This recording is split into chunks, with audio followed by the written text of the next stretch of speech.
And agents have searched everywhere from campgrounds in Wyoming to swamps in Florida. Tonight, 10 Tampa Bay's Angelina Salcido walks us through the evidence with a law professor from Cooley University. She asks if the professor thinks Brian will be found.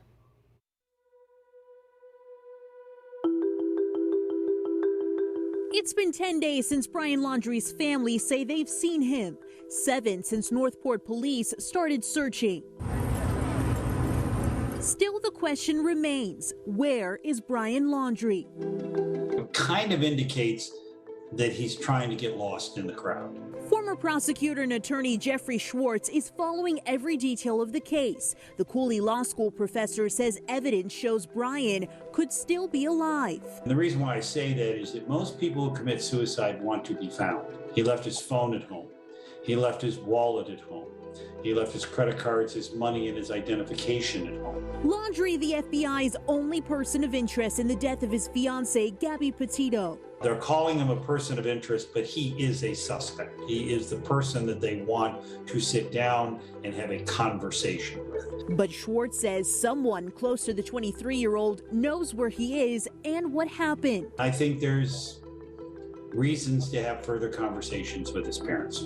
Despite their son's sudden disappearance, the Laundries are staying silent. The one thing officials are trying to avoid is Gabby's story turning into a cold case. It could end up that way, for example, if he got all new identification and goes someplace under an assumed name, assuming he won't be found. While law enforcement continues the search for Brian, all we can do is sit back and wait and find out what happened. And the search for Brian at the Carlton Reserve has been no easy feat. To give you some perspective, the nature preserve spans 25,000 acres. That's the size of nearly 19 football fields. And this is a look at the reserve on a map. Now, law enforcement started searching this weekend in the Northport area around Myakka River State Park. It's up here. They ended up moving their search down here to the Venice side of things as they continue their search where they're still searching in this portion of the Carlton Reserve. Now, trekking through it is tough. The area has more than 100 miles of trail plagued with flooding and thick bush.